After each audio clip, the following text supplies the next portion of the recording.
सात्विक कोचिंग क्लासेसमध्ये तुमचं सहर्ष स्वागत। गणित भाग 1 मधला प्रकरण सराव संच आपला चालू आहे 2.5 गणित भाग 1 मधला वर्ग समीकरण। त्याच्यामधला प्रश्न 7वा।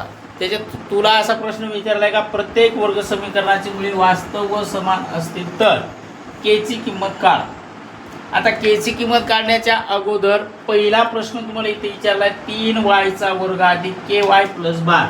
इथे लिहितो 3y चा वर्ग अधिक काय सांगितले ky के ची किंमत काढायची प्लस 12 बरोबर 0। आलं का लक्षात। याची तुलना कशा सोबत करायची, जे सूत्र तुम्हाला दिलेलं आहे त्या सूत्रासोबत याची तुलना करायची। मग सूत्र काय आपल्याकडे ax चा वर्ग आहे, इथं y आले म्हणून आपल्याला y घ्यायचे। आता सूत्र लिहू आपण ay चा वर्ग प्लस by प्लस c बरोबर 0 c। याची काय करायची तुम्हाला तुलना करायची आहे।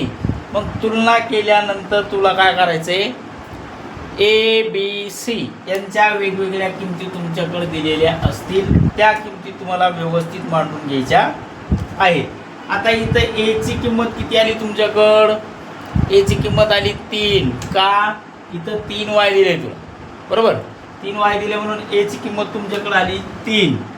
बी ची किंमत काय आपल्याकडं, बी ची किंमत आपल्याकडे येईल के। बी ची किंमत काय येईल तुमच्याकडे के, कारण y आपल्याला घ्यायचा नाही म्हणून मग बी बरोबर काय आलं तुमचं के। सी बरोबर काय आले तुमचं 12 तुम्हाला प्रश्नामध्ये दिलेले आहेत। आता इथं आल्या के, इथं आले 12, ही झाली तुमची या सूत्रासोबतची तुलना। बर आता ही तुलना झाल्यानंतर तुम्हाला एक चिन्ह दिलं तर आपल्याला पुस्तकामध्ये चिन्ह दिलेलं आहे डेल्टा। याला उच्चार करताना याला डेल्टा म्हणायचं। काय म्हणायचंय डेल्टा। मग डेल्टा बरोबर काय होड्या बी चा वर्ग वजा 4ac त्याचा आपल्याला गुणाकार आहे। बी चा वर्ग गुणिले 4 गुणिले ac। आता इथं 4 आपल्या ए आणि सी च्या किमती तुला घ्यायच्या आहेत, गुणाकारामध्ये 4 जसेला तसे। आता बी काय आलंय आपल्याकडे के, हे दिसत नसलं तरी इकडे लिहितो मला माहिती आहे तुम्हाला ते दिसणार। डेल्टा बरोबर बी चा वर्ग वजा 4 गुणिले ac बरोबर। आता दिसते खाली दिसतंय ना। आता काय करायचं तुम्हाला डेल्टाची किंमत घ्यायची। मग ह्या डेल्टा काय आपल्याकडे सॉरी बी ची किंमत काय तुमच्याकडे के चा वर्ग वजा 4। आता मी सरळ सरळ किमती टाकतो गुणिले 3 गुणिले किती 12। आता मज्जा, मग आता मज्जा करायची आपल्याला तर के चा वर्ग जशाला तसा खाली घ्या म्हणून। आता इथं तुम्हाला माहिती आहे काय निघणार आहे, याची किंमत जी येणार आहे तुम्हाला ते सरळ सरळ माहीत आहे। याची किंमत काय येणार बरोबर, कशाची यांचा गुणाकार करायचा आहे म्हणजे आपल्याला काय करायचे 12 चा वर्ग। इथं 12 चाच वर्ग निघणार 12 गुणिले 12 144। तुम्हाला के ची किंमत विचारली होती, के चीच किंमत काढायची आपल्याला। मग 144 आता आपण काय करू बरोबर के चा वर्ग वजा 144 चं वर्गमूळ घेऊ किंवा 144 ला तुम्हाला कंसात घ्यावे लागेल।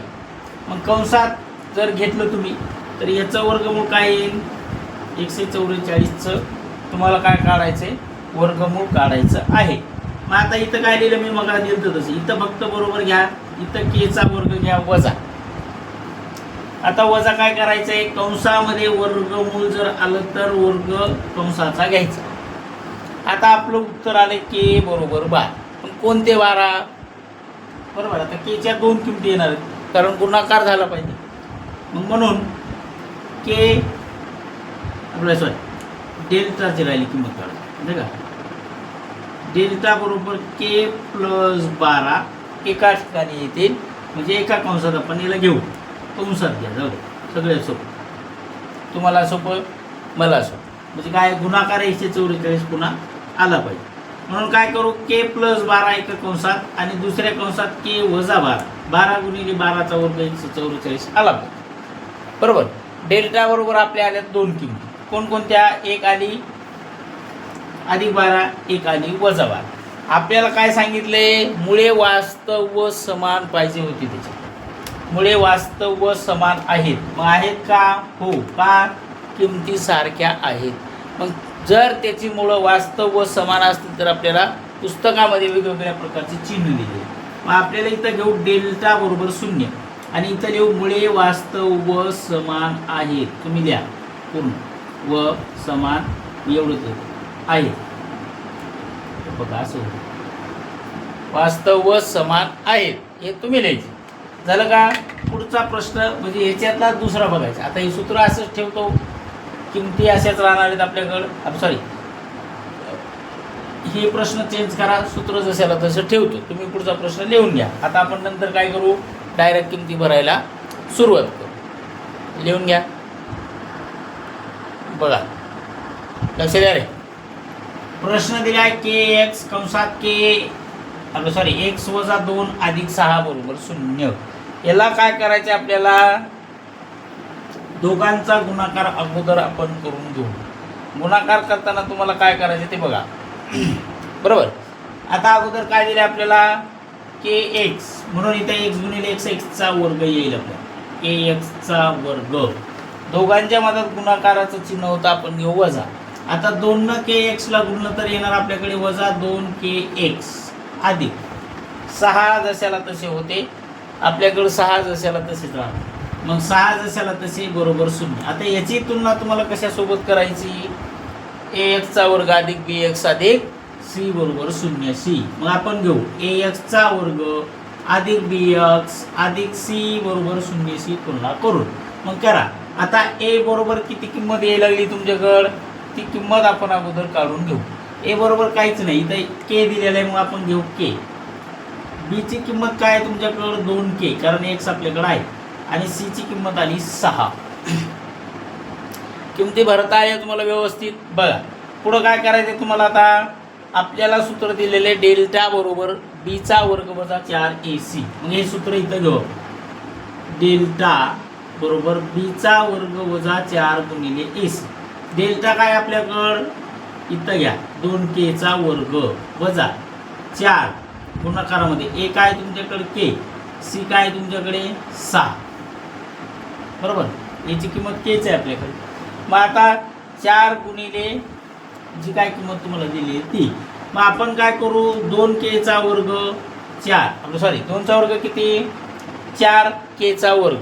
मग इथं आता इकडं 4 गुणिले के 4k आणि 4 गुणिले 6 यांची वजाबाकी यांचा गुणाकार तुमच्याकडे होणार आहे. मग इथं काय तुम्हाला वजाचं चिन्ह, मग वजा 4 6 24k. ओके. मग आता करायचं काय होतं तुम्हाला, याचे अवयव पाडायचे होते. बा अवयव पाडताना आता काय करायचं आपल्याला, वर्गमुळात संख्या घ्यायची. मग ह्या 4 न 24ला जर भाग तुम्ही दिला तर उत्तर किती येईल तुमचं 6. बरोबर. मग अवयव काय घ्यायचे आपल्याला, डेल्टाची किंमत विचार. डेल्टा बरोबर 4k आणि कंसात जाणारी संख्या तुमची काय आहे तिला मांडून घ्या, के वजा किती 6. बरोबर. आता याच्यामध्ये तुम्हाला 2 किमती येणार. 2 किमती कोणत्या बघा, डेल्टा बरोबर ही किंमत तुमची जशाला तशी राहणार. आता याच्यात मूळ वास्तव समान आहेत का, डेल्टा बरोबर 0 आलाय का, डेल्टा बरोबर इथं आपण 0 घेऊ. समजा तुम्ही डेल्टा बरोबर 0 घेतला तर याची मुळे वास्तव व समान आहेत. मग हे कशासाठी दिलं आपल्याला, जर मूळ वास्तव आणि असमान असतील तर. मग आता त्याचे अवयव तुम्हाला कसे पाडायचे पुढं, तर बघा लक्ष द्या. 4k आपल्याकडं ज्याला आपण घेतलं होतं 4k म्हणून, आणि हे अवयव तुम्हाला दिलेलं आहे के वजा कंसामध्ये 6. बरोबर. आता बरोबर इथे एक समीकरण तयार होते आपलं, बरोबर घ्यायचे आपल्याला 0. आता हे बरोबर 0 घेतल्यानंतर जो आता केचा काय सांगितलंय तुम्हाला, वर्ग. बरोबर. आता किंमत काढायची. आता मूळ किंमत काढताना तुमच्याकडे काय झालं, के जागेवर राहिला 4 गेले, के वजा 6 एका जागेवर आले. आता आपल्याला फक्त किंमत काढायची होती. इकडे बरोबर 0 तुमचं जसं आला तसा आला. बरोबर. आता के बरोबर एक किंमत येईल तुमच्या, के बरोबर आली 0 आणि दुसऱ्या के बरोबर तुमची किंमत येणार आहे किंवा वजा 6 किंवा के वजा 6. बरोबर. आपल्याला के बरोबर 0 पदाचा सहगुणक आपल्याकडे भेटत नाही, म्हणजे हे 0 आपण नाही घेऊ शकत. त्याच्यामुळं तुम्हाला फक्त इथं केची एकच किंमत घेता येईल बघा. के बरोबर वजाची झाली +6 एवढीच तुम्ही त्याची किंमत घेऊ शकता. कारण तुम्ही के नॉट इक्वल टू 0 ही किंमत तुम्ही त्याच्यामध्ये नाही घेऊ शकत. कारण काय होतो तर वर्गीय पदाचा सहगुणक 0 होतो इथं. त्याच्यामुळे के बरोबर आपल्याला फक्त एकच किंमत घ्यावं लागेल, ती म्हणजे आपल्याकडे दिलेली 7. अशा प्रकारे आपल्या सराव संच 2.5 मधला राहिलेला 6वा प्रश्न संपलाय. कोणाला काही अडचण असेल पुन्हा तर समज हे इकडं सोडून द्या. याच्यात दिसतंय नाही दिसतं ते मला कमेंट करून सांगा आणि तुम्ही पण सांगा, कारण हे उजेड तुम्हाला पण त्रास देणारा आहे. अशा प्रकारे आपल्याकडे सोप्या पद्धतीमध्ये मी तुम्हाला समजून सांगितलं आहे. अनावधानानं काय राहिलं असेल तर बघू. आपल्या चॅनेलला लाईक सबस्क्राईब करत जा. धन्यवाद.